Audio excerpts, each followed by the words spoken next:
Muy, pero muy buenas noches. Ustedes son bienvenidos a esta nueva serie, una serie que va a ser de mucha inspiración, de mucha motivación y de mucho aprendizaje.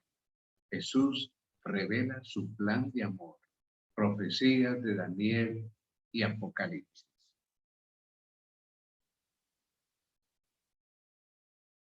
Y antes de empezar, entonces, vamos a hacerlo de costumbre. Vamos a anunciar el título de nuestro capítulo 1, Conozcamos el libro de Daniel. Y va a ser un panorama muy amplio acerca del libro. Y vamos entonces a pedir la bendición de nuestro Dios. Acompáñenos en oración con una actitud reverente desde sus hogares. Padre Celestial, gracias por tantas bendiciones que recibimos de ti. Este momento es una bendición. Por favor, que tu Santo Espíritu sea nuestro compañero, nuestro maestro. Permítenos grabar estas lecciones de tu palabra. Lo pedimos en el santo nombre del Señor Jesucristo. Amén. Amén.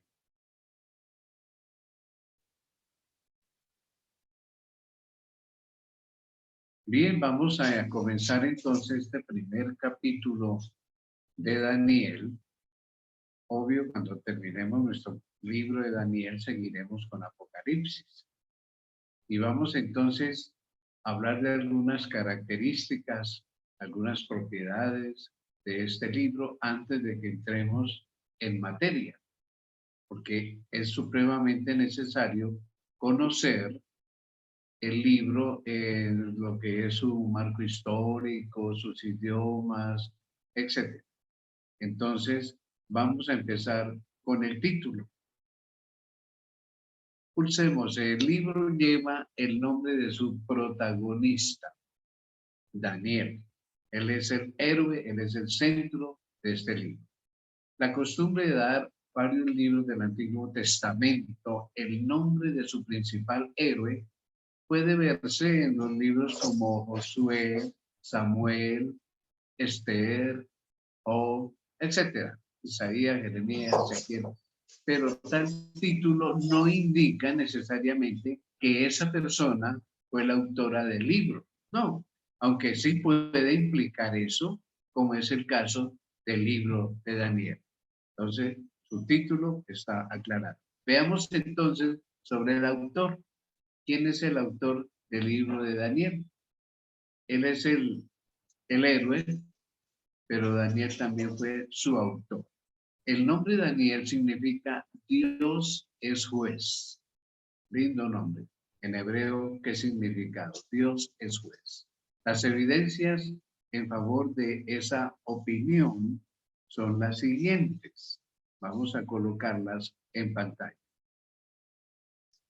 ¿Por qué estoy colocando estas evidencias de que Daniel escribió este libro? Porque es que hay muchos críticos del libro de Daniel que han dicho que Daniel no lo escribió, que eso fue otro profeta u otra persona que lo hizo por ahí unos 2 siglos antes de Cristo, o sea, el año 100 y pico, que por los datos que da, o sea, dudan de las profecías, porque claro, Daniel está en el siglo V, VI antes de Cristo, y entonces, ¿cómo pudo saber todo lo que iba a pasar? Entonces, hay gente que desconfía de que fue Daniel el que lo escribió. Entonces, vamos a ver algunas evidencias de que sí fue Daniel el que lo escribió.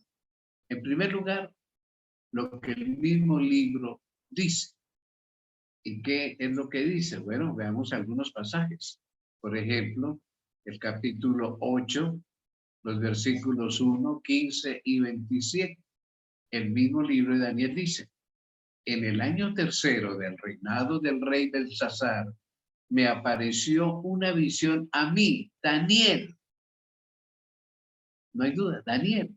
Después de aquella que me había aparecido antes, del capítulo 7.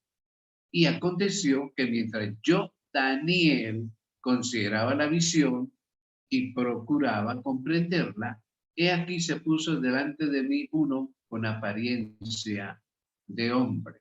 Sigamos pulsando, por favor. Y sigue diciendo, y yo, Daniel, quedé quebrantado. Yo, Daniel.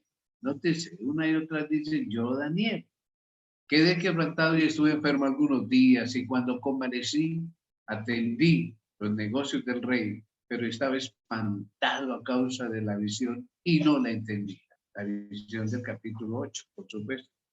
En el año primero, hablando acá de el reinado de Ciro, en el año primero de su reinado, yo Daniel miré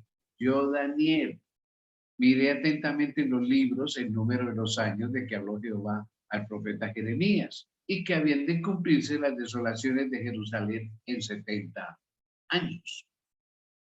Y sigue diciendo, y me hizo entender el ángel y habló conmigo diciendo, Daniel, Daniel, ahora he salido para darte sabiduría y entendimiento. Entonces, estos críticos del libro de Daniel no tienen asidero, es que el mismo libro lo dice, el mismo lo escribe. Hay más menciones de Daniel como su propio autor, que yo solo he mencionado aquí algunos versículos, pero hay más en el libro de Daniel, que dice yo Daniel, yo Daniel. Mencionemos una última. Afirma que personalmente recibió la orden divina de preservar ese libro. Capítulo 12, verso 4, y dice, pero tú, Daniel, porque afirma que recibió personalmente la orden divina de preservar el libro, pero tú, Daniel, no te Daniel, cierra las palabras y sella el libro hasta el tiempo del fin. Uy, ya estudiaremos eso después. Muchos correrán de aquí para allá y la ciencia se aumentará. Entonces, esta primera evidencia de que sí es Daniel que escribió el libro, porque en una cantidad de pasajes dice yo Daniel, yo Daniel. Veamos otra evidencia.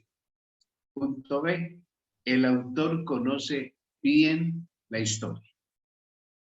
Solamente un hombre del siglo VI antes de Cristo, de los años 500 y pico antes de Cristo, un hombre bien versado en asuntos babilónicos, podría haber escrito en cuanto a algunos de los hechos históricos que se encuentran en el libro de Daniel. Entonces, el conocimiento de esos hechos se perdió después del siglo VI en cuanto a los historiadores, en cuanto a los documentos de ese tiempo, pues no se registró en otra literatura antigua posterior. Nada se volvió a decir de ese imperio babilónico. Descubrimientos arqueológicos más o menos recientes de estos últimos 2 siglos han traído estos hechos nuevamente a la luz y se ha confirmado lo que Daniel ha escrito. Otra evidencia de que Daniel sea autor, el testimonio que dio Jesucristo del libro de Daniel. Y todo, Jesús citó un pasaje del libro y mencionó a Daniel como su autor. Veámoslo en Mateo 24:15.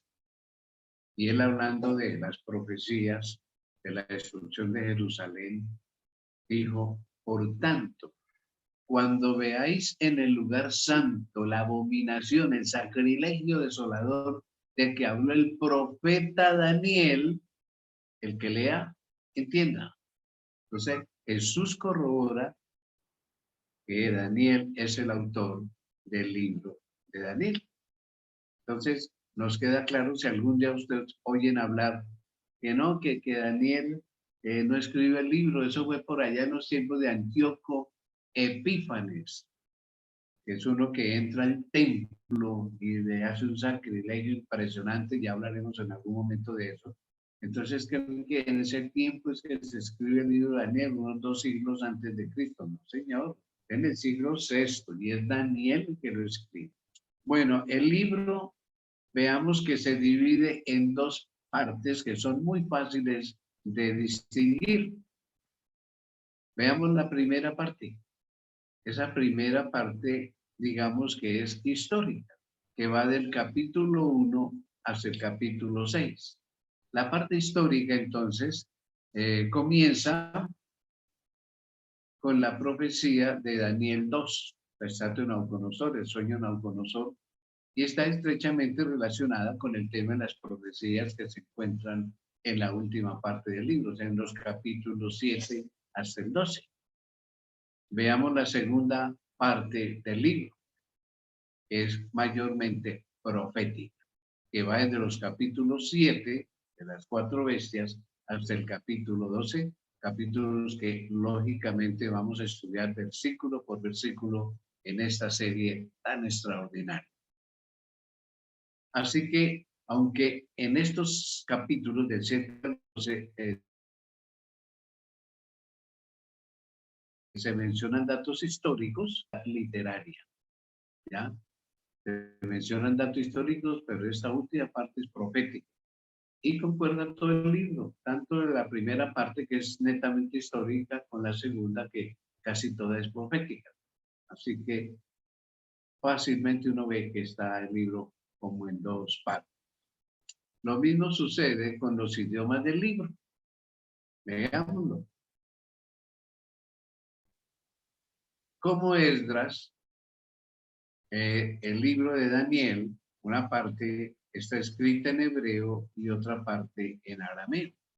Ese fue el caso del libro de Esdras.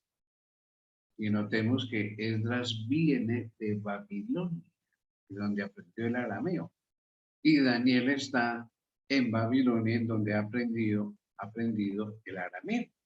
Entonces, comienza Daniel en su capítulo 1 y comienzos del capítulo 2 escribiendo en hebreo y después en arameo para terminar en hebreo. La sección aramea comienza en el capítulo 2, el versículo 4. Vamos a leerlo en pantalla. Y termina con el último versículo del capítulo 7, esa sección aramea. O sea, va a ir hasta el capítulo 7. Entonces hablaron los caldeos al rey en lengua aramea. Y entonces Daniel escribe en lengua aramea. Rey, para siempre vive. Di el sueño a tus siervos y te mostraremos la interpretación. Respondió el rey y dijo a los caldeos, el asunto no olvidé. Si no me mostráis el sueño y su interpretación, seréis hechos pedazos y vuestras casas serán convertidas en muladares. De ahí en adelante, como empiezan a hablar en lengua aramea, pues Daniel siguió escribiendo en arameo hasta el capítulo 7. O sea, 2, 3, 4, 5, 6, 7. 6 capítulos en arameo. Y ya después vuelve otra vez a escribir en hebreo. Entonces tenemos que el libro fue escrito casi la mitad en arameo y la otra mitad en hebreo. Así fue el libro de Esdras también, porque estos personajes aprendieron esa lengua en Babilonia.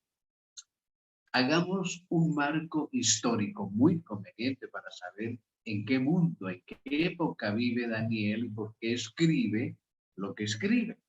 Entonces es muy conveniente hacer este marco histórico. El libro de Daniel, obviamente, anotémoslo, contiene un registro de ciertos incidentes históricos de la vida del mismo Daniel y de sus 3 amigos que fueron llevados cautivos desde Jerusalén, judíos deportados que estaban al servicio del gobierno de Babilonia. Entonces, veamos la segunda parte de ese marco histórico.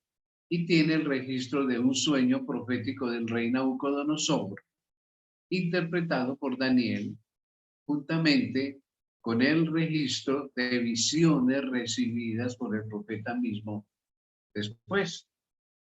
Aunque el libro fue escrito en Babilonia durante el cautiverio y poco después de él, pues no tenía el propósito de proporcionar una historia del destierro de los judíos, no, ni una biografía del mismo Daniel, tampoco. El libro relata más bien las vicisitudes personales de la vida del estadista profeta y de sus compañeros, y fue compilado con fines específicos, que ya después Dios le da estas visiones las cuales más que todo se van a cumplir, se cumplieron en ese futuro inmediato y ahora en el futuro nuestro y el presente nuestro ya es otra cosa. Anotemos entonces que ante todo Daniel presenta una breve información acerca de la razón por la cual él se halla al servicio de Babilonia. Eso está en el capítulo 1. Después de haber sido llevados a Babilonia en el primer cautiverio, porque es que hay varios cautiverios, en este año 605 antes de Cristo, es la primera campaña del rey Nabucodonosor contra Siria. Y Siria queda al norte de Palestina. Entonces él viene en esa campaña y Daniel y otros príncipes de sangre real fueron recogidos para ser preparados para el servicio gubernamental. Y es que el asunto es el siguiente. Nabopolassar es el padre de Nabucodonosor. Qué nombres tan lindos, ¿no? Como para aquellos que todavía no tienen hijos, ponerle un nombre de estos. Es una broma. Nabopolassar le encarga a su hijo Nabucodonosor que vaya a Egipto y se tome a Egipto, porque Egipto es una amenaza, es un rival. Y claro, Nabucodonosor tiene que pasar de Siria por Palestina. Entonces, él domina a Palestina, llega a Jerusalén y obviamente entra a Jerusalén triunfante y toma prisioneros a la mayoría de jóvenes que él ve que tienen un futuro y él los va a hacer allá personajes en su reino. Entonces, los primeros 19 años de la estadía de Daniel en Babilonia fueron los últimos años de la existencia del reino de Judá, aunque estaba subyugado por Babilonia. ¿Y qué es lo que sucedió ahí? La inútil política de los reyes de Judá, una política antibabilónica contra Babilonia, atrajo catástrofe tras catástrofe sobre la nación judía. Ellos se rebelaron una y otra vez y tenía que el rey mandar tropas para aplacarlos. ¿Qué pasó cuando él vino la primera vez a Jerusalén? Estaba ahí, seleccionó los cautivos, no había destruido la ciudad, simplemente la tomó por las buenas prácticamente.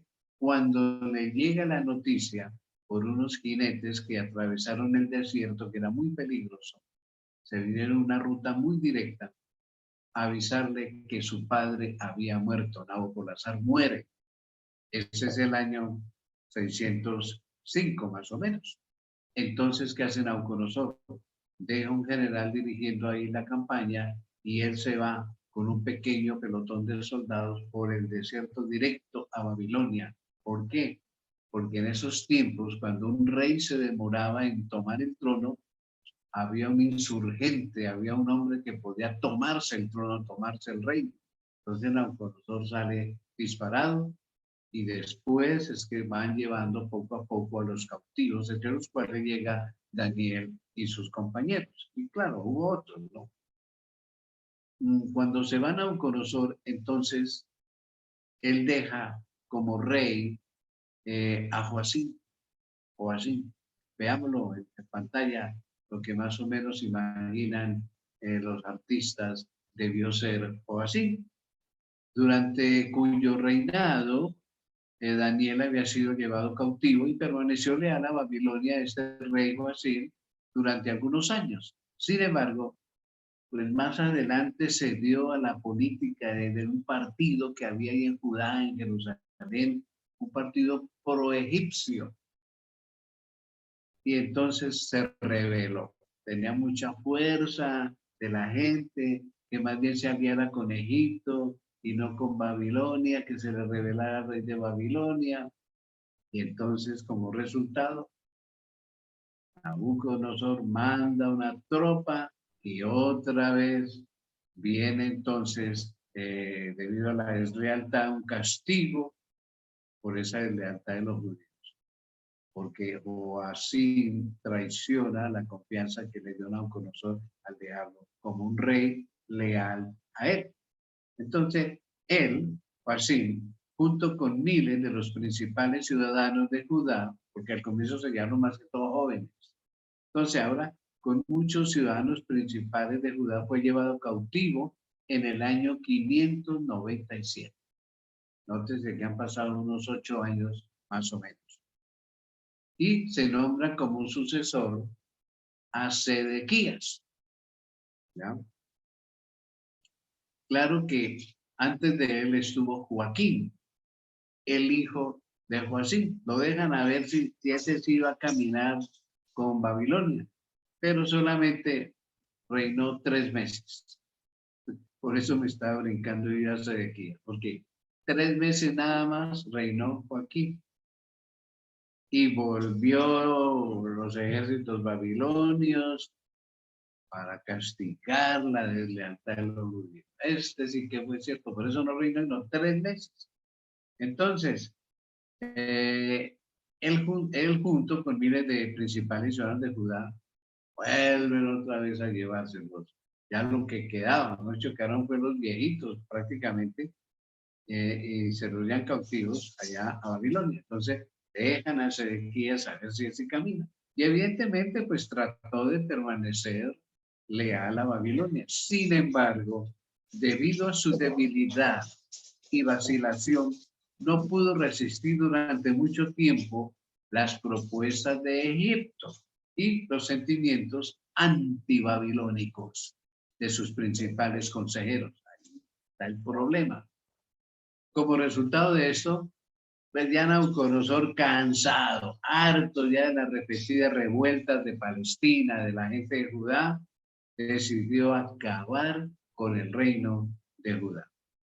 Ponga una siguiente lámina para decir que durante 2 años y medio, esto es mucho tiempo, 2 años y medio, los ejércitos de Babilonia asolaron la tierra de Judá.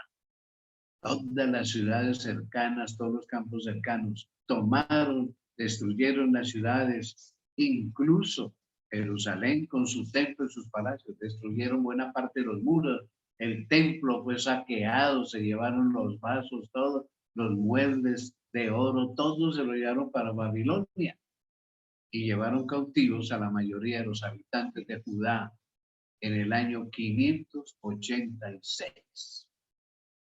Imaginen ustedes, eso es antes de Cristo. Ahí quedaron, como dice Jeremías, prácticamente los viejitos y los pobres de Judá y de Jerusalén. Y muchos de ellos comenzaron a irse para Egipto, porque creían que Egipto era un poder, pues, incomparable que podía hacerle frente al poder neo-babilónico. Daniel estuvo entonces en Babilonia durante todos esos días agitados. Este es el marco histórico en el que se desenvuelve el ministerio y el trabajo como estadista de Daniel, sus compañeros. Sin duda que Daniel vio los ejércitos babilónicos que se ponían en marcha para llevar a cabo sus campañas contra Judea, contra Jerusalén, y fue testigo del regreso victorioso cada vez que llegaban los cautivos judíos, sus hermanos. ¿Cómo le daría de tristeza a Daniel? Veamos que entre esos cautivos estuvo el joven rey Joaquín. Acordémonos que Joaquín con su familia, según nos dice Segunda de Reyes 24, versos 10 al 16, fue el que menos reinó, fue leal desde que se sentó en el trono y ya había una profecía sobre él, ¿no? Él iría a Babilonia, pero no la vería. Efectivamente, como castigo, le sacaron los ojos. Lo llevaron sin ojos a Babilonia con su familia. Y Daniel tuvo que haber visto eso. Qué tristeza. Y más tarde, el rey Sedequías, durante esos años, pues debe haber estado Daniel enterado de la agitación política que había entre los judíos deportados, la que hizo que el rey mandara quemar vivos a algunos de los principales instigadores. No solo allá en Jerusalén, sino en la misma Babilonia. Los castigó. Entonces, miremos que fue esta agitación la que impulsó a Jeremías a enviar una carta a sus compatriotas exiliados en la que los instaba a llevar una vida sosegada, tranquila, en Babilonia, que no se resistieran, que no fueran más rebeldes, que se acomodaran, que Dios en 70 años los iba a regresar. Ustedes pueden leer eso en Jeremías, el capítulo 29. Así que el fin de Judá es el fin temporal de Judá, muy triste. Entonces Daniel se desenvuelve en ese marco histórico. Miremos que durante esos años, Daniel y sus tres amigos cumplieron lealmente y sin alarde sus deberes como funcionarios del rey y los súbditos del reino. Después de su esmerada instrucción, porque fueron capacitados, llegaron a ser miembros de un grupo selecto llamado, según los registros, los sabios, los que servían al rey como consejeros, pero no como adivinos, no como encantadores, no como hechiceros, no, sabios.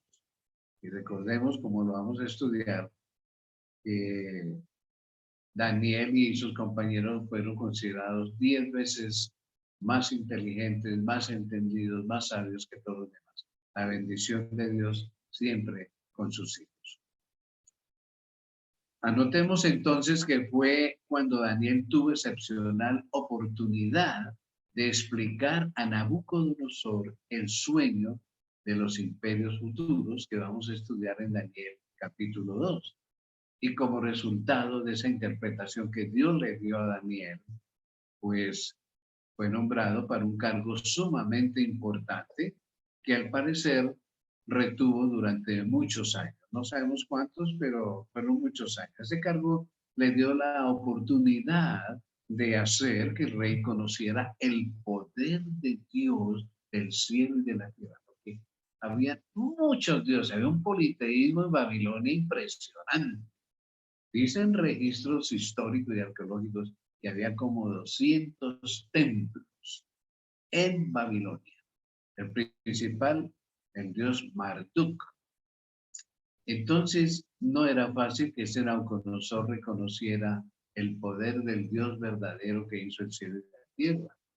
Entonces, tuvo que ver que ese Dios a quien servía Daniel y sus compañeros era el Dios verdadero y todopoderoso, porque el mismo Nabucodonosor desafía el poder de Dios allá en el horno de fuego. Y ya ustedes saben el resultado.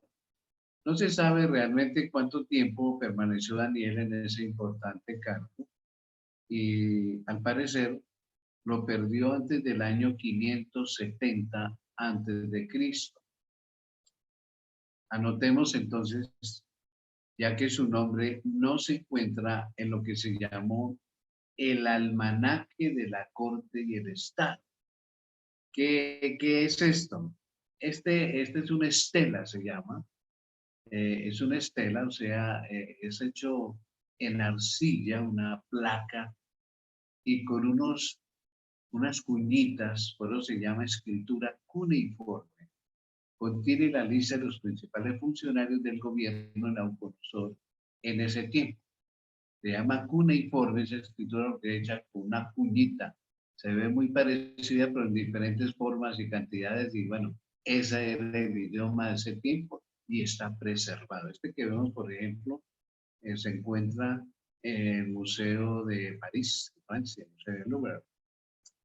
Entonces, contiene una lista de los funcionarios del gobierno, pero no aparece Daniel ahí. No sabemos por qué en ese momento seguramente no estaba, no tenía cargos en el imperio. No existen otros almanaques de la corte y el estado. No hay más sino ese, que sean del tiempo del reinado de Nabucodonosor. En verdad no se menciona a Daniel en ningún documento extrabíblico de la época.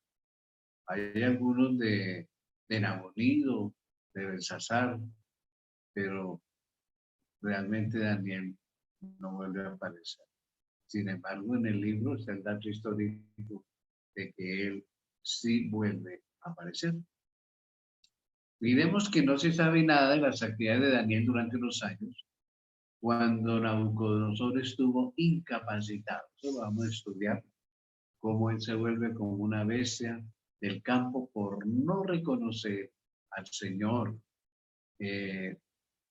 No sabemos nada de las actividades de Daniel durante ese tiempo. Se lo profetizó, sí, como vamos a estudiar, pero no se sabe más de Daniel. Tampoco sabemos lo que hizo Daniel después de que el rey recobró sus facultades y su trono, o si prestó servicios durante los reinados de los reyes que siguieron. Amel Marduk, que también la Biblia lo llama Evil Merodach, Nergal Sarasur, y viene otro rey, Labasi Marduk y Nabonid. O sea que después de Nabucodonosor hubo 1, 2, 3 reyes más y Nabonido, que supuestamente se cree que es nieto de Nabucodonosor, pero antes de él hay 3 reyes más. ¿Cuánto tiempo reinaron? No se sabe exactamente. Eh, tenemos nosotros, sin embargo, que se le permitió ver a Daniel esa decadencia moral, la corrupción del poderoso imperio de Nabucodonosor, gobernado por reyes que habían asesinado a sus predecesores. Y eso está en otros anales de ese tiempo. Pongamos en pantalla que Daniel también debe haber observado con sumo interés el rápido encubramiento del rey Ciro de Persia en el oriente, ya que un varón de ese nombre había sido mencionado en la profecía como libertador de Israel. Y esto está en Isaías 44, 28 y 45, 1, que lo leemos. ¿Qué dice de Ciro? Dice Isaías 44, 28. Es mi pastor y cumplirá todo lo que yo quiero. Al decir a Jerusalén, serás edificada y al templo serás fundado. Y eso se cumplió, pero es el que permite que vuelvan otra vez los cautivos a Jerusalén. En el 45:1, así dice Jehová su ungido, a Ciro, al cual tomé yo por su mano derecha para sujetar naciones delante de él y desatar tronos de reyes, para abrir delante de él puertas y las puertas no se cerrarán. Entonces, Daniel es testigo de ver cómo empieza a crecer este rey en Persia y llegaban las noticias a Babilonia. Daniel seguramente es posible que en el año más o menos 553 antes de Cristo, el año en que probablemente Ciro se adueñó del imperio de los Medos, porque Persia quedaba ahí cerca de Media, y entonces Ciro se apodera de Media, pero finalmente hacen un pacto para ir a atacar a Babilonia. Ciro, el persa, y Darío, el medo. Entonces, eso lo veremos más adelante en la historia. Pongamos en pantalla que es muy posible que Daniel viera Nabonido. Esta es una estela de Nabonido. Hay varios documentos hechos así, en arcilla o en piedra, en donde siempre se pinta Nabonido en esa forma. Pulsemos. Este Nabonido entonces, seguro Daniel lo vio, y a su hijo Belsasar. Este Nabonido se fue a una campaña militar a la conquista de un territorio en Arabia que se llamó Tema. Y mientras él estaba por allá en esa campaña militar, dejó como regente, como su reemplazo, a su hijo Belsasar. Pero este hijo fue realmente un desastre total, Belsasar, un desastre total. Y vamos a ver entonces, en estos primeros 3 años del reinado de Belsasar, es cuando Daniel recibe las 3 grandes visiones que vamos a estudiar en los capítulos 7 y 8. Y el hombre que hasta entonces había sido conocido solo como intérprete de sueños y visiones, se transformó en uno de los grandes profetas de todos los tiempos y de toda la vida. Y ya lo vamos a estudiar en esos capítulos 7 y 8. Está en el tiempo de Belsasar. Ahora tenemos en pantalla que los babilonios pidieron nuevamente los servicios de Daniel durante la noche de la caída de Babilonia en el año 539 a.C., para que leyera e interpretara la escritura fatal en el muro de la sala de banquetes de Belsasar. Este osó en medio pues de la parranda, con sexo, con bebida, con comida, desafiar en sacrilegio los utensilios del templo y los mandó traer para beber vino en ellos. Entonces aparece esa escritura en la pared que ya más adelante vamos a estudiar detalladamente. Entonces llaman a Daniel. Ay, sí se acordaron de él. La mamá o la abuela de este Belsasar se acordó. Acuérdate de tu abuelo, bisabuelo, cuando soñó y Daniel le adivinó o le interpretó lo que soñó, tráelo. Después de que los persas se adueñaron de Babilonia y de su imperio, los nuevos gobernadores aprovecharon de los talentos y de la experiencia del anciano estadista de la generación pasada. Y otra vez Daniel llegó a ser el principal consejero de la corona. Fue otro imperio, el imperio medo-persa.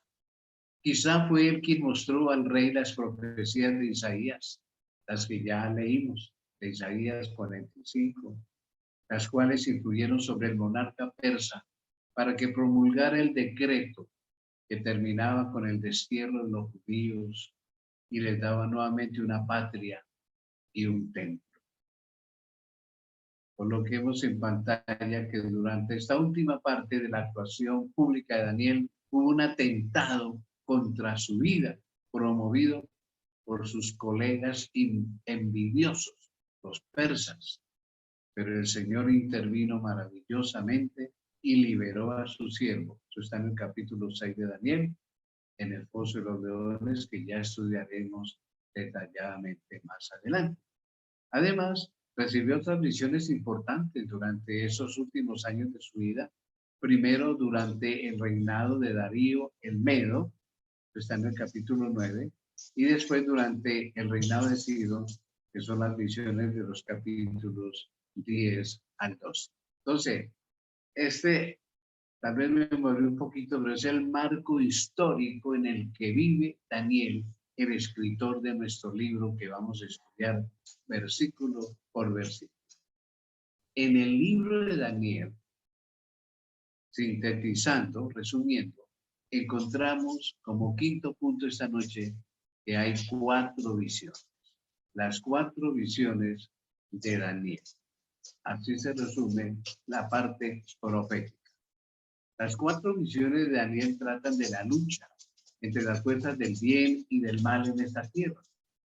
Desde el tiempo de Daniel hasta el establecimiento del eterno reino de Jesús, puesto que Satanás usa los poderes terrenales, políticos, en sus esfuerzos para frustrar el plan de Dios y destruir a su pueblo, pues estas visiones presentan aquellos poderes a través de los cuales el maligno ha actuado con mucho empeño, pero siempre el amor de Jesús, su poder, va a triunfar, va a vencer.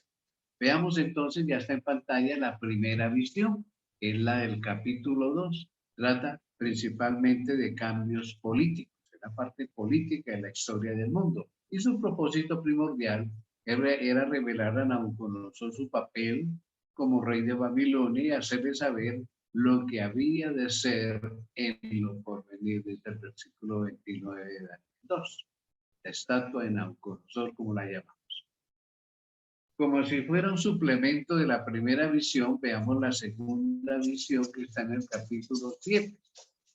Destaca las vicisitudes del pueblo de Dios durante la hegemonía de los poderes mencionados en la primera visión, en Daniel 2. y predice la victoria final de los santos y el juicio de Dios sobre sus enemigos. Y eso es muy, pero muy halagador. Entonces ya van dos visiones.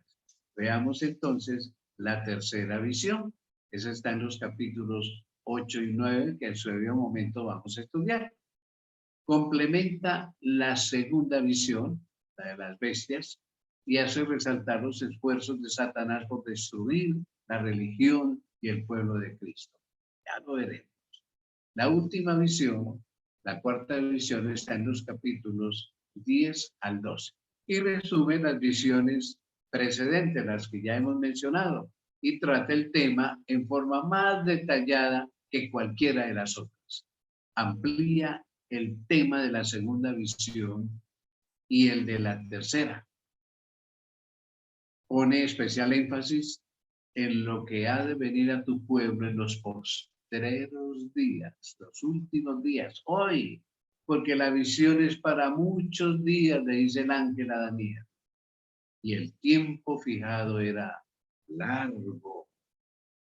La narración bosquejada de la historia que se encuentra en el capítulo 11, los versículos 2 al 39, lleva a los postreros días, hoy, y los acontecimientos al cabo del tiempo, dice el capítulo 11, verso 40. Así que este pasado histórico y profético tiene que ver con los últimos días, o sea, con nosotros, con nuestro presente y lo poquito que nos falta del futuro, porque creemos que Jesús muy pronto va a regresar. Pongamos en pantalla al decir que las profecías de Daniel están estrechamente relacionadas, pulsemos, con las del libro del Apocalipsis. Pongamos el título en pantalla. En gran medida, el Apocalipsis trata del mismo tema, pero hace resaltar en forma especial el papel de la iglesia cristiana como el pueblo escogido de Dios. En consecuencia, algunos detalles que pueden aparecer como algo oscuros en el libro de Daniel, con frecuencia pueden aclararse al compararlos con el libro de Apocalipsis. Porque bien se ha dicho que Daniel termina en Apocalipsis y que Apocalipsis comienza en Daniel. Por eso hemos vinculado estos dos libros en esta serie maravillosa que estamos comenzando hoy en este primer capítulo. Daniel, como ya vimos, recibió instrucciones de cerrar y sellar aquella parte de su profecía referente a los últimos días hasta que, mediante un estudio diligente de su libro, como lo vamos a hacer, aumentase el conocimiento de su contenido y su importancia. Aunque la porción de la profecía de Daniel relacionada con los últimos días fue sellada, está en el capítulo 12, verso 4. Juan, el discípulo amado que escribe Apocalipsis, recibió instrucciones específicas de no sellar las palabras de la profecía de su libro de Apocalipsis. Daniel sí, ciérrelo hasta el tiempo del fin, porque nadie lo va a entender. Pero a Juan, no, téngalo ahí abiertico, porque el tiempo está cerca, dice Apocalipsis 22:10. De modo que para obtener una interpretación más clara de cualquier porción del libro de Daniel que sea tal vez difícil de entender, debiéramos estudiar cuidadosamente, como lo vamos a hacer, el libro del Apocalipsis en busca de luz para disipar las tinieblas. Mis queridos amigos y hermanos, esta ha sido una introducción al libro de Daniel. El próximo capítulo ustedes no lo pueden perder. ¿Por qué? Porque les voy a bosquejar todos los significados proféticos, simbólicos de Daniel y Apocalipsis. Con textos bíblicos, porque la misma Biblia se interpreta a sí misma. Lo que pasa es que hay que hacer como Jesús dijo, escudriñad las escrituras. No dijo, lean las escrituras, no, escudriñad, escarben, investiguen, estudien detenidamente. Y por eso es El pueblo adventista tiene un tesoro extraordinario. Tiene el don de profecía. Estamos usando el don de la profecía, de estudiar la profecía. En el próximo capítulo, que lo vamos a poner en pantalla, justamente el título, vamos a aprender una cantidad de símbolos extraordinarios. Terminemos diciendo que el Señor Jesús esta noche, al terminar esta investigación, nos dice, porque te amo y no te quiero perder. Te he revelado mi plan para salvarte. Conócelo, ya que pronto vendré por ti. Y su plan de amor será lo que estaremos estudiando en esta serie de Daniel y Apocalipsis. En nuestro siguiente cuadro tenemos nosotros entonces una oportunidad para preguntas, inquietudes, aportes respecto al tema de esta noche. Se puede prender su micrófono y entonces formular alguna pregunta al respecto de lo que estudiamos esta noche.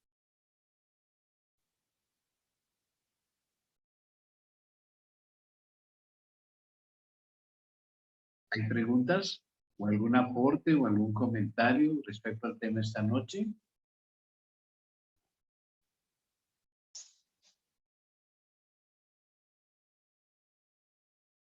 Bueno, siempre diré como mi profesor. Hermanito, Sí, buenas hermanita noches. Miriam.